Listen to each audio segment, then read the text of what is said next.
Concernant le protocole national de prise en charge des malades Covid-19 et qui est appliqué au Maroc, c'est un protocole qui comprend plusieurs rubriques. D'abord, il comprend les antiviraux.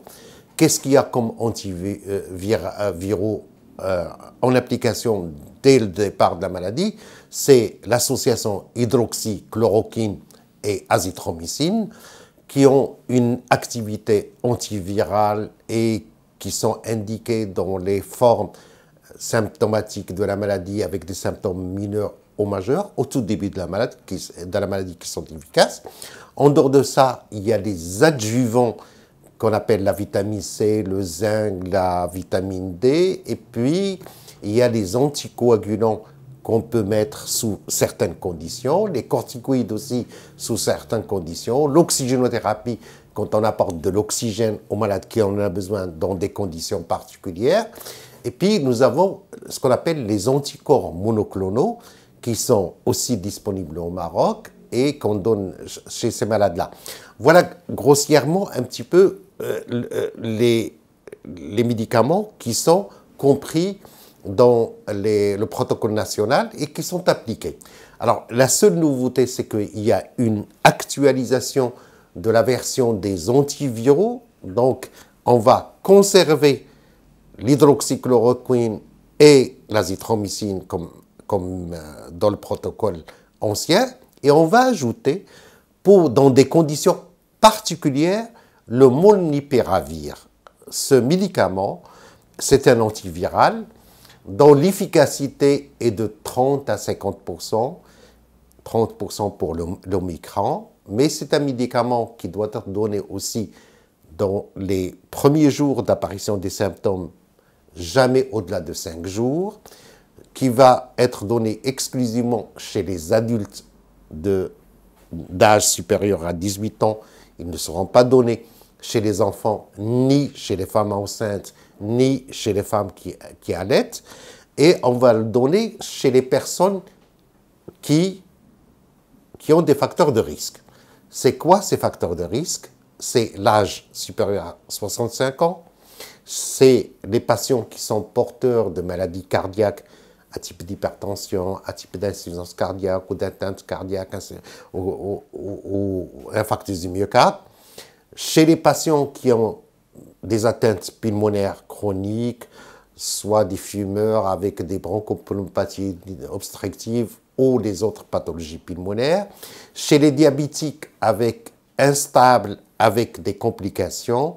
Chez les patients qui ont une asplénie ou qui sont immunodéprimés. Chez les patients aussi cancéreux qui ont un cancer, qui sont sous chimiothérapie. Voilà un petit peu l'ensemble des indications. Donc, ce médicament-là va être disponible dans les pharmacies et dans les centres de santé et dans les hôpitaux. Pour ces patients-là, il faut le donner aussi chez les patients qui ont des signes soit mineurs, soit majeurs, soit moyens, et au tout début de la maladie, c'est-à-dire après l'apparition des signes et la prise de médicaments, ça ne doit pas dépasser 5 jours. Il va de soi qu'il ne sera pas donné chez les malades graves parce que c'est un autre processus à ce niveau-là. Est-ce que ce médicament va annuler les autres médicaments pris dans le protocole? Non. Est-ce que c'est un médicament qui va annuler la vaccination? Non. Est-ce que c'est un médicament qui va être libre de le prendre comme on le fait, on va chez le pharmacien le prendre? Non, il doit être sous prescription médicale. Est-ce que c'est un médicament qui est efficace à 100%? Non, c'est un médicament qui a une efficacité de 30 à 50%. Et l'effet, c'est qu'on peut réduire l'intensité des symptômes chez les patients à risque. Voilà cet apport. Il peut diminuer de 50% à 30 à 50% de symptômes majeurs dans l'évolution.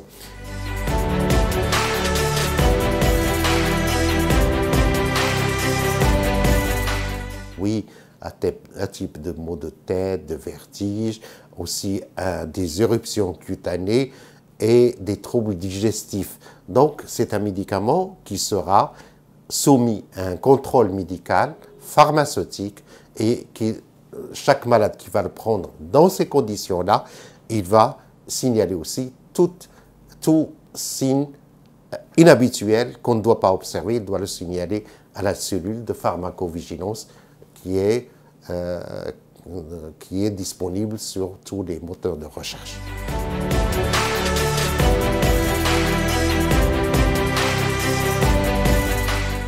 Il n'a d'efficacité, comme ça a été démontré dans les essais cliniques, qu'au tout début de la maladie, c'est-à-dire au-delà de 5 jours, si les symptômes durent depuis une semaine, il n'aura pas d'efficacité à ce niveau-là. Le but, c'est de le donner au tout début de la maladie, dans les 5 premiers jours, et chez les patients qui ont des signes soit mineurs, soit des moyens, et non chez les malades qui ont une gravité importante, qui doivent bénéficier d'une prise en charge en soins intensifs et en réanimation avec des protocoles différents.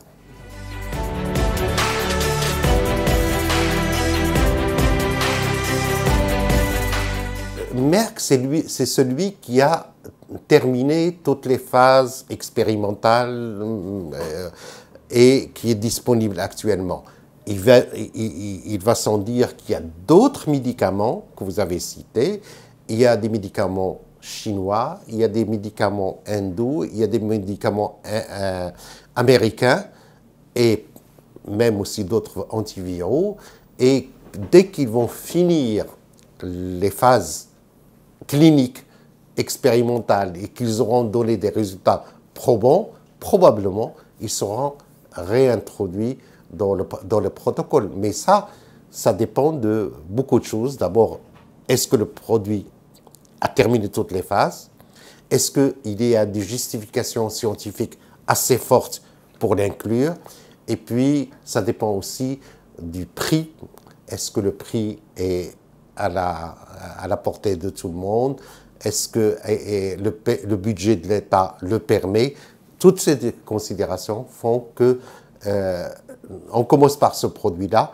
Rien n'interdit d'introduire d'autres produits dès qu'ils auront terminé leur phase d'expérimentation clinique et dès qu'ils auront l'accréditation par les agences de médicaments dans les différents pays et notamment du Maroc.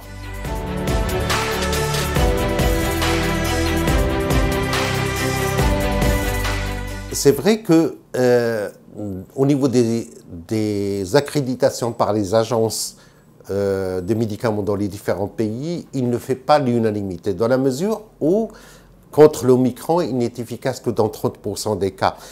Et cette efficacité, on la juge un petit peu très faible.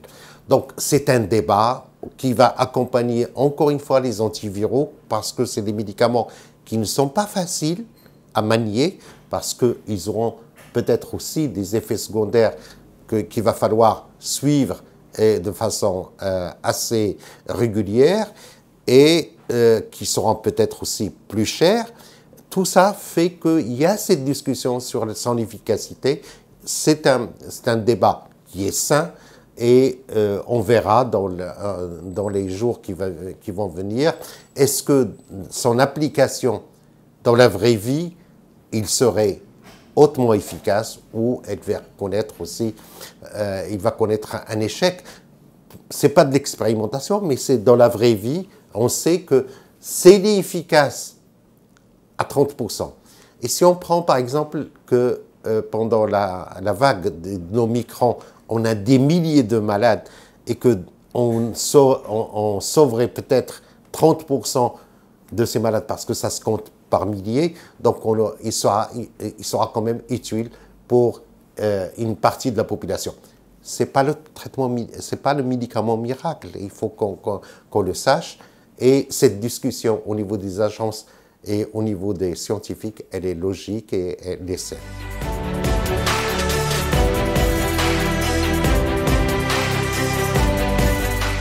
C'est un médicament qui n'est pas à donner aux enfants. C'est-à-dire, on a dit que seuls les adultes qui ont un âge supérieur à 18 ans qui vont le prendre. On ne va pas le prescrire chez les enfants. Et puis aussi, quand les couples, quand les individus vont le prendre, on conseille que pendant cette période-là, le couple, si un des membres prend ce médicament, on doit faire une période de non-conception, c'est-à-dire que la femme ne doit pas tomber enceinte pendant cette période-là. Elle peut tomber enceinte au-delà de 3 mois après la prise de ce médicament.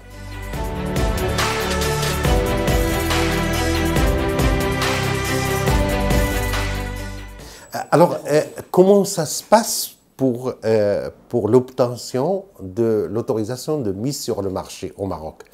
Il y a d'abord le Code du médicament. Le Code du médicament impose par voie réglementaire que la direction du médicament reçoive la demande. Elle reçoit aussi parallèlement un dossier technique sur le produit, un dossier scientifique, c'est-à-dire sur les étapes de recherche qui ont été établies, et puis sur aussi, il y a un cahier de charge en termes d'efficacité, en termes d'effets secondaires, en termes de bénéfices attendus de ce produit. Et ce dossier-là sera examiné par un comité scientifique qui siège auprès de la direction des médicaments. Quand toutes ces conditions requises ont été remplies, le médicament aura son autorisation de mise sur le marché au Maroc. C'est valable pour tous les médicaments, y compris ce médicament. Donc, c'est la direction des médicaments qui donne l'autorisation selon la loi, avec son comité scientifique à part, qui va étudier, et puis on étudiera surtout le bénéfice ou l'effet rendu, le service rendu par ce médicament. Est-ce qu'il y a un service rendu par ce médicament ou non?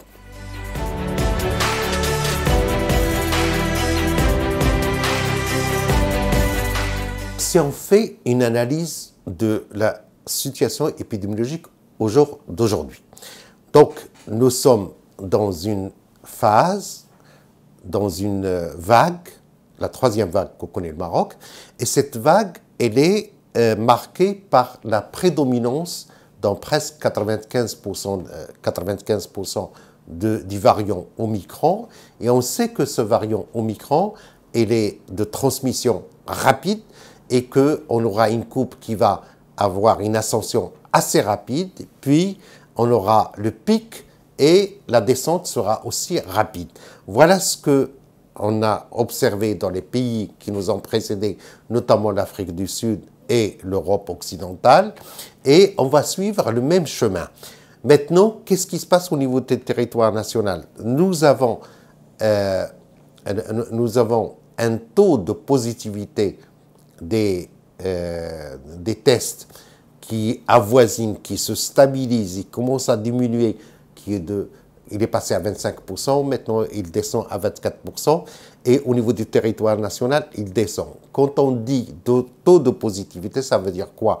Si on prend 100 prélèvements par jour, il y aurait 25 à 24 sujets qui seront positifs.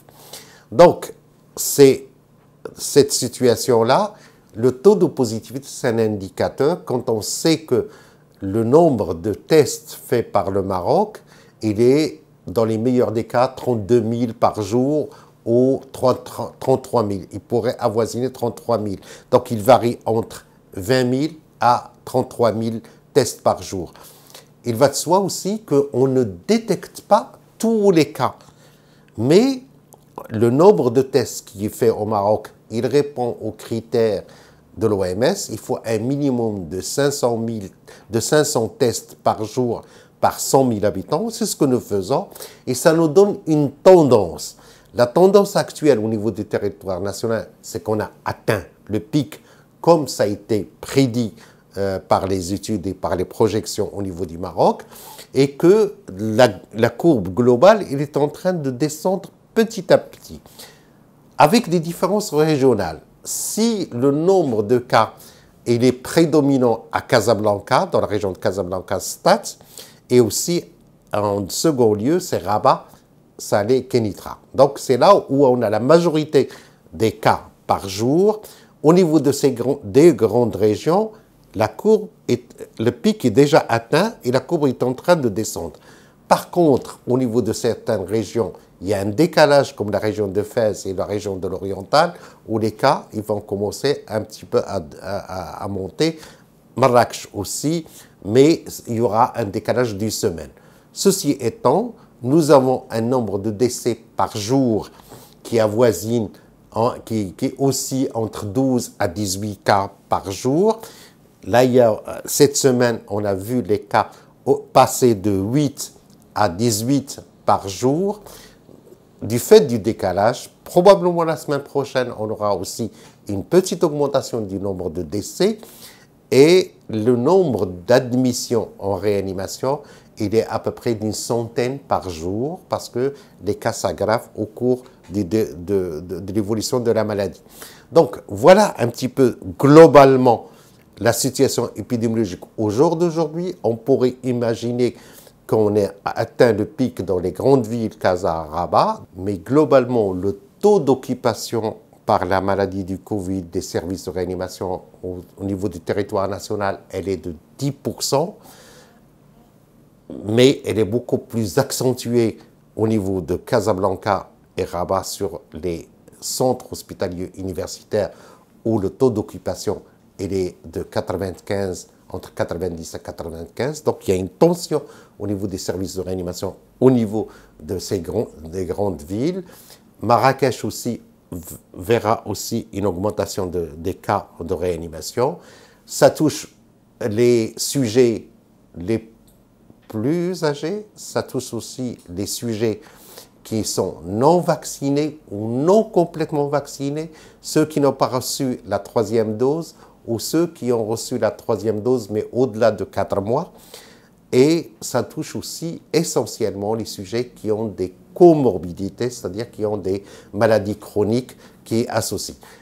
Si maintenant on compare sur le plan épidémiologique la première vague de novembre 2020 et la vague de août 2021 et la vague actuelle, c'est qu'on a le nombre de cas, il est beaucoup plus important. La circulation, les cas diagnostiqués et non diagnostiqués, qui sont en nombre très important, mais les admissions en réanimation, relativement si on compare, elles sont moindres, de manière assez significative, et la mortalité, on avait jusqu'à 150 décès par jour la première vague, jusqu'à 120 la deuxième vague. Maintenant, on a, dans les meilleurs cas, on va être à 18, on peut arriver jusqu'à 30. Donc, il y a aussi une grande différence. L'Omicron, c'est un virus, c'est un variant qui va être très transmissible, qui va avoir des signes mineurs ou moyens, qui a moins de létalité, c'est-à-dire moins de mortalité, mais il y a des exceptions. C'est des sujets fragiles, c'est des sujets qui ont des susceptibilités particulières, c'est des sujets non complètement vaccinés, c'est des sujets qui ont des facteurs de risque. Ils risquent d'atteindre le poumon profond et d'avoir des conséquences graves. C'est comme actuellement les maladies en réanimation, la plupart, c'est des sujets qui ont l'Omicron. Donc l'Omicron, en général et en grand nombre, c'est des signes mineurs ou moyens, mais dans des cas particuliers et qui ne sont pas exceptionnels, il peut avoir un retentissement assez important et être responsable d'hospitalisation en réanimation et de décès.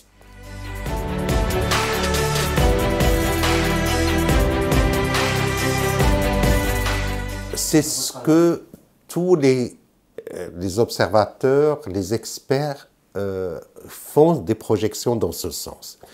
Et on estime que l'Omicron, avec le nombre de variants et avec le nombre de mutations qu'a subi, le variant qui va venir aura aussi plus de mutations et il sera peut-être aussi transmissible, mais moins grave.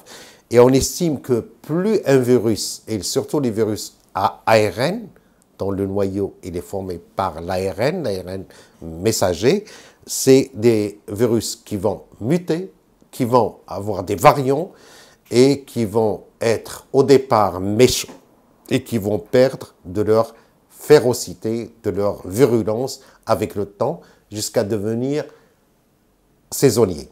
On verra dans les mois à venir comment les choses vont évoluer, mais tout le monde s'accorde à dire que ces nombres de mutations importants au niveau de l'Omicron, que ça sera le dernier des grands variants assez méchants qui peuvent poser des problèmes.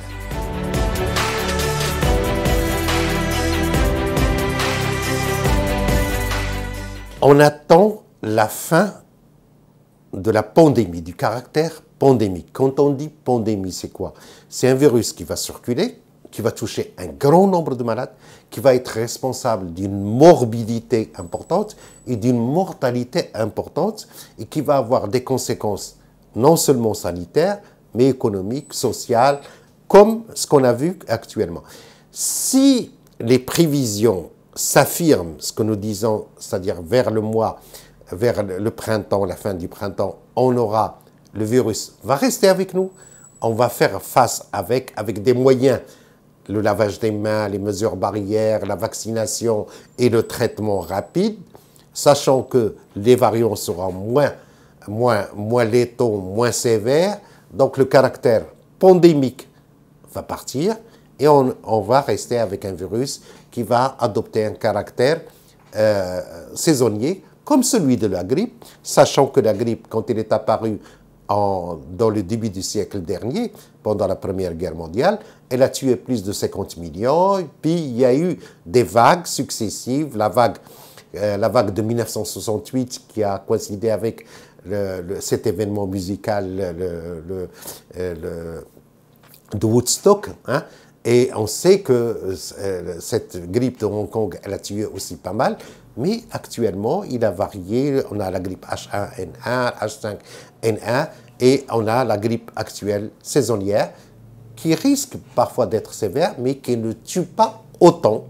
Voilà, c'est ce qu'on attend de l'évolution de la dynamique du virus de la Covid-19.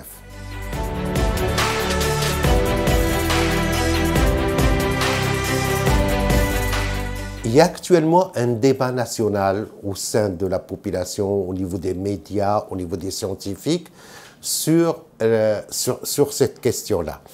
Alors, bien sûr, les éléments qui ont prédominé pour la prise de cette décision, c'était la menace et c'était aussi chaque pays, il va faire selon ses moyens et selon aussi la capacité de riposte de son système de santé. On connaît le système de santé au Maroc avec ses limites, il a fait beaucoup de choses, c'est très bien, mais on connaît un petit peu ses limites, et même pendant cette phase de Omicron, 50% du personnel a été touché par cette maladie, ça a été responsable aussi de perturbations des programmes et pour la prise en charge des malades, et aussi on a manqué de ressources humaines. Donc ce système de santé, pour le protéger et diminuer l'impact de la vague, les autorités ont pris cette décision de fermeture des frontières. Maintenant, scientifiquement, l'Omicron, il est parmi nous, il est en phase de décrétion et on s'attend que vers le mois de février, on aura une décroissance des cas et on sortira de cette vague. Et c'est aux autorités compétentes, sanitaires et autres autorités qui prennent les décisions. Ce n'est pas le comité scientifique qui prend cette décision-là, mais c'est aux autorités compétentes de prendre cette décision-là, sachant qu'il y a des conséquences importantes sur le secteur de l'aérien, le secteur de transport maritime, sur aussi le tourisme et sur les échanges internationaux. Toutes ces décisions ont un impact du caractère de la pandémie sur ces secteurs qui souffrent énormément. Et en ayant une petite pensée aussi pour ces gens de l'événementiel, les traiteurs, le tourisme qui souffrent énormément, sans oublier aussi nos pilotes, les hôtesses de l'air, le transport, l'interville, tout ça, il est perturbé par cette crise et on espère que en ayant cette vue assez optimiste des choses, que les autorités prennent des décisions.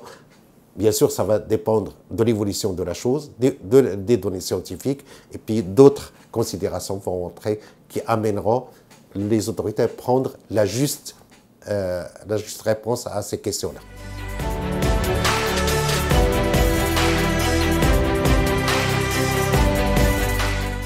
Alors, si on prend les décisions, c'est-à-dire on va faire les listes A, les listes B, les listes C, l'exigence de la vaccination, l'exigence des examens laboratoires avant de rentrer au territoire et à l'entrée du territoire par l'application des tests antigéniques rapides, on va filtrer les choses, mais il y a toujours un risque. Mais l'Omicron, il est là parmi nous, et puis, autant que je sache, il n'y a pas d'autres circulations dans le monde de variants menaçants.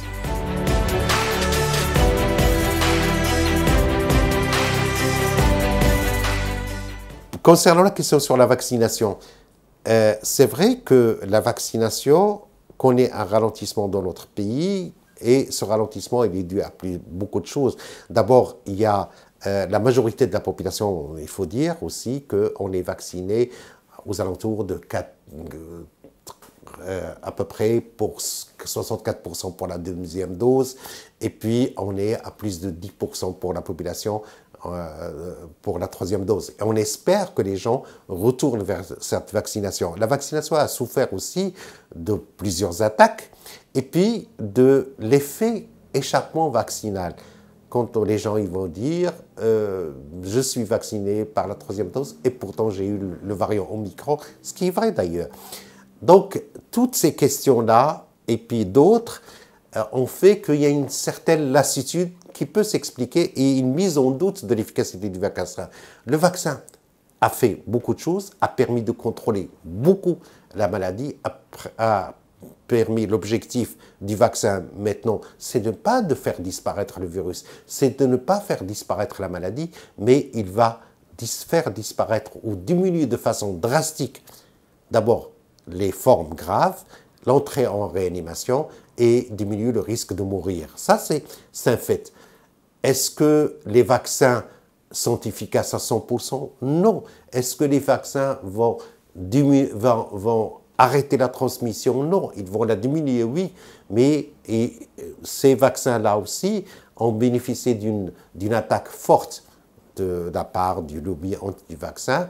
Et puis, il y a des choses aussi objectives, c'est que le vaccin est une condition nécessaire, mais non suffisante. Donc, on doit nous axer notre action d'abord sur les mesures barrières, surtout le lavage des mains, le port du masque, et surtout dans les espaces confinés et pour les professionnels surtout. Et puis, la vaccination, le traitement rapide, et puis lutter contre les facteurs de risque. Chacun de nous qui a des facteurs de risque, des maladies chroniques, il doit les soigner pour les stabiliser. Et puis éviter aussi un facteur important, c'est l'obésité, le gros ventre qui complique les choses au niveau de la prise en charge de ces malades-là. Et puis promouvoir une vie saine. Voilà.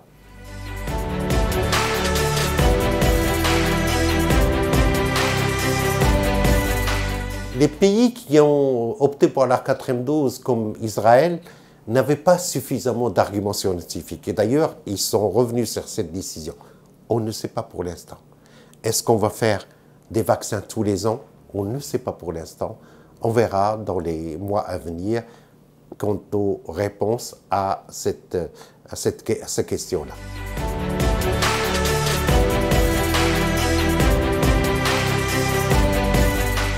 Enfin, le vaccin au Maroc, il est volontaire, c'est-à-dire qu'il n'est pas obligatoire. Le vaccin, il ne permettra pas de faire disparaître le virus. Il ne permet pas aussi d'éviter la transmission. Il ne permet pas de tomber malade. Mais le vaccin va réduire de façon importante le risque d'hospitalisation en réanimation et va réduire de façon nette le nombre de morts par la Covid. C'est-à-dire que c'est un des moyens qui nous permettra d'atténuer l'effet du virus sur les organismes. À titre d'exemple, pendant la première vague au Maroc, 2020, novembre 2020, nous avons perdu, à titre d'exemple, 75 ou 77 médecins. Pendant le mois d'août, on a perdu à peu près moins, de façon assez importante. Maintenant, pendant cette phase, il n'y a pas de médecins qui sont morts. C'est grâce à la vaccination aussi. Bien sûr, le virus perd en termes de virulence, mais la vaccination nous aide beaucoup. Et puis, on comprendra mieux dans les années à venir qu'est-ce qui s'est passé réellement. Donc, les anti-vax, le vaccin a prouvé son efficacité. Il n'aura pas une efficacité durable, il ne nous donnera pas une immunité durable, et puis il ne fera pas disparaître le virus, mais il va nous aider à passer un cap. Et chacun est libre de choisir la forme de protection.